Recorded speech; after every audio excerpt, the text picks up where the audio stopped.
What up? Bungie just dropped a big ol' weapons article today that shares literally every weapon perk on every weapon dropping into D2 Into the Light, which again is coming on April 9th. Today, I want to go through the list and do two things. One, point out a few god rolls I'm looking forward to getting, and two, give a general tier list ranking on basically how awesome I think the gun is going to be in either PvE or PvP, and which ones that you want to grind for the most. That way, some of y'all will know what to target and farm right away when the weapons come out on April 9th. Or some of them at least, because some of the weapons are getting drip fed into the game later, Lamau. Okay, first up we have Forbearance, and this is a no-brainer automatic S tier. I've gone on the record saying that Forbearance is already one of the best PvE ad clear weapons in the game and has been for quite a while now. The tried and true god roll combo of Ambitious Assassin and Chain Reaction is back on the table for the Brave Arsenal version of the weapon, and if you've never rated or gotten the original god roll Forbearance, that is a very safe bet on what you want. There's a couple other options that would also probably be fine. Golden Tricorn, One for All, and the brand new perk Desperate Measures, which Bungie mentioned on their dev stream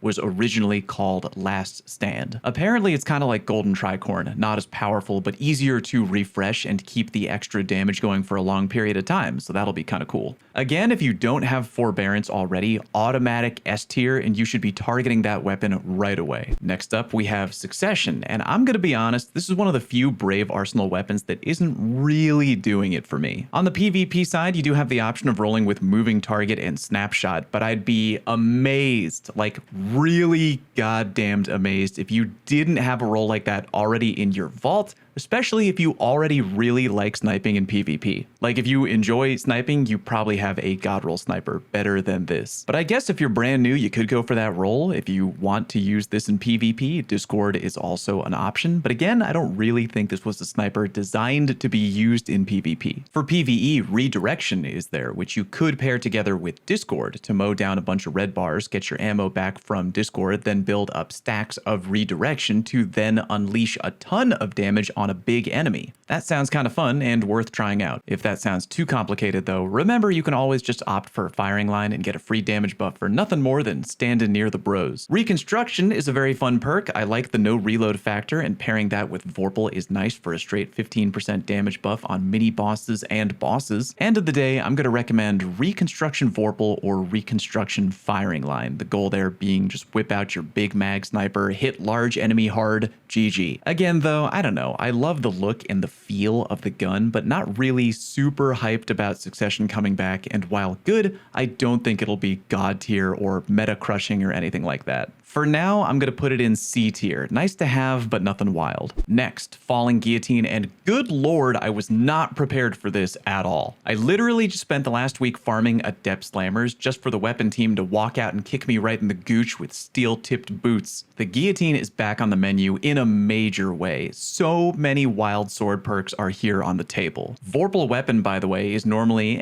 who cares on power weapons these days, but it's in column 3, meaning Guillotine can roll double damage perks. Other perks that fall under that umbrella, Frenzy in column 3, and Surrounded, Whirlwind Blade, Bait and Switch, Sword Logic, and the all-new Desperate Measures, all in column 4. There is going to be a lot of arguing in the coming days about the quote god roll on the sword, because yeah, while Surrounded gives a 35% damage buff compared to Bait and Switch's 30, Surrounded is harder to proc and keep up depending on the situation in the encounter, yada yada yada. Sword Logic on a sword, by the way, is insane, and if you manage to kill a mini boss and immediately ramp up to damage level 3, that's also a 35% damage buff for 10 seconds, and the timer on that perk can refresh. I'm truly amazed at Bungie's level of fuck it we ball energy when they made this sword, and I'm absolutely farming one without question. Go for a Chain Reaction roll if you want, or a Destabilizing Rounds roll, or whatever if you want an ad clear roll, but I want double damage perks. Vorpal or Frenzy in column 3, and Surrounded, Bait and Switch, or Sword Logic in column 4. When I get a new Guillotine, I'll do some damage testing for sure, but damn, it's gonna be hot hot no matter what. In comparison with all the other weapons on the table today, I'm putting it at S tier. This is a weapon I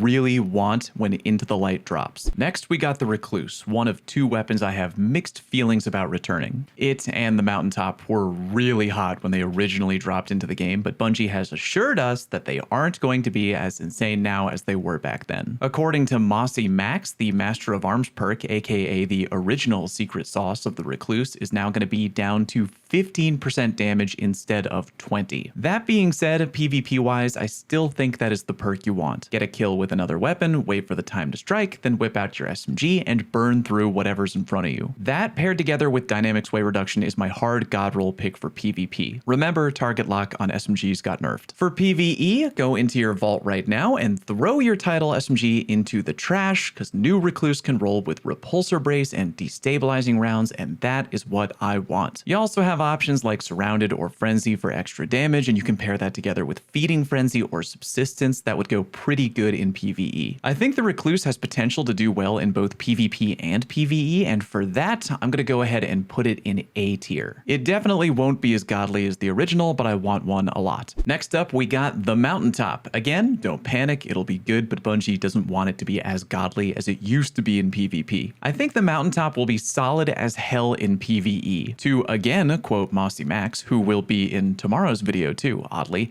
the Mountaintop should hit hard in PvE, and I'm looking forward to that. Auto-loading holster is the immediate god roll perk option in column 3, although Ambitious, Assassin, and especially Overflow are looking mighty good as well. In column 4, Rampage and Vorpal Weapon are very straightforward picks, but I can't help but notice that new Mountaintop can roll recombination, aka get a bunch of kills with your energy primary, then whip out the Mountaintop and hit an enemy so hard you smack the taste right out of their mouth. That sounds hilarious and effective, and something that I really want to try out. For PvP, this might be one of the few weapons I recommend Slick Draw on, because the play usually is to tag an enemy, then really quickly swap to a primary weapon to finish them off. Even though Mountaintop won't be as good in PvP as it used to be, I'm still looking forward to goofy rocket jumping plays, and I also think it'll be great in PvE, so I'm gonna go with my gut and put it in A tier. Moving on to the Hammerhead machine gun, which I think you should really be looking forward to, especially if you are your fire team's designated div bitch, aka divinity user, which, no shade by the way, God love you, you are the designated drivers of the D2 community. If I'm describing you, Hammerhead is a mandatory pickup, and the reason being, there are so many good combinations on Hammerhead you can use to shred through ads. Lamau, imagine using a power weapon on ads. Again, I'm talking to the beautiful divinity mains right now. They use divinity on the big bad boss, so why the hell not use a machine gun to carve through literally everything else? Rampage and Onslaught immediately jump out as an option I really want. Likewise for Rampage and Killing Tally, which I think I want more. If you have both perks activated together, I think that means you're looking at a plus 63% damage buff on your Hammerhead. Good freaking lord. You also have target lock if you want to use your machine gun to damage a big bad enemy. Likewise for Surrounded, although I don't like the idea of Thrall trying to bite a chunk out of my ass while I'm trying to focus damage on one big target. That being said though, Rewind Rounds or fourth time's the charm and target lock sounds like a great combo for dishing out damage onto one big target,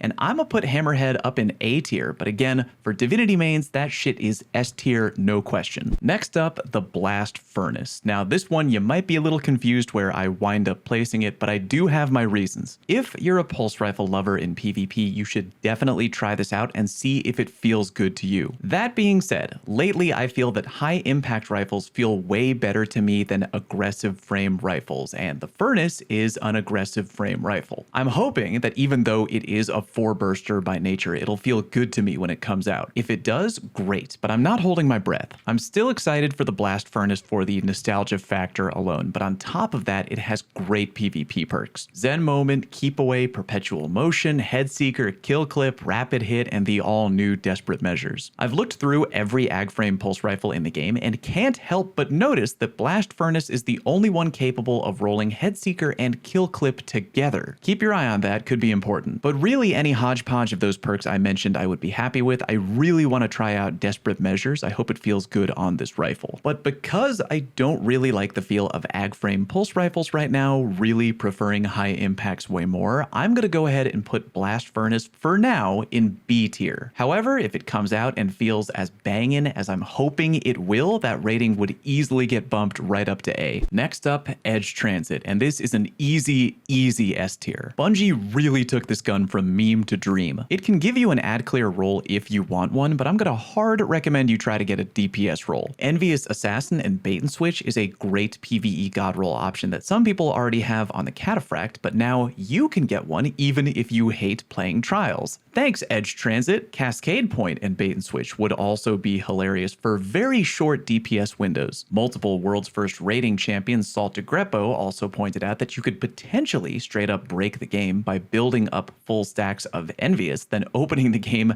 and swapping to Cascade Point if you had both perks on the same weapon before freeing the beast, which admittedly would be insane if you're able to do that. But even if you can't do that, this grenade launcher is instant god tier given the perks available. I still haven't gotten my 5 out of 5 Cataphract, so I'll be hunting it immediately when it drops. Again, S tier. Next up, we got Luna's Howl, which I straight up only care about in PvP for the time being. Bungie has reworked Magnificent Howl, but if you play your cards right, you'll still be able to 2-tap people in PvP, which is wild. I know people were hoping for a Zen moment in column 3, I was too, but it ain't there, so what are you gonna do? Eye of the Storm is a top tier PvP pick though, so I would be happy with that for sure. I'm also thinking Slide Shot, because I'm hoping the slide to reload effect will help me potentially get more final blows before reloading to maybe give me more total rounds granted. Not really sure if that's gonna be a thing, but I'm damn well gonna find out. Desperate Measures is also there, which I'm very interested to try, but it feels wrong to get Luna's Howl and not have Magnificent Howl on it, so that's kind of what I want in column 4 for the most part. I think Luna's is going to be a strong addition to the PvP sandbox. Can't wait to see how it shakes out. A tier. Next up, the Midnight Coup. Even though 2-tapping people in PvP with Luna's Howl is high on my list of things to do, I am still very interested in shooting other people with the Coup. On top of that, it also seems to have really quality PvE rolls too, which is nice, because I think a lot of people will have good reason to farm the weapon. For PvE combos, you got Firefly and Rampage. That looks really fun. You've got Explosive Payload and Kinetic Tremors, or just the classic Outlaw Rampage. In PvP, again, it ain't Luna's Howl, but remember that Midnight Coup has a metric butt ton of aim assist and should really feel good to shoot. Moving Target and Zen Moment, which is conveniently located in column 4, by the way, is a great neutral game role that I really want to use in PvP very badly. You also have Desperate Measures, which I'm very interested to try, being a more easy to keep going perk than Golden Tricorn, it would seem. I'm putting the Coup up in the A tier, looking forward to getting that gun. Next up, the Hung Jury, and I'ma just say it, I'm sorry, I'm not really excited about this weapon. We've had so many versions of Hung Jury in the game already, I honestly feel like Bungie needed a scout rifle to put in here somewhere and just went,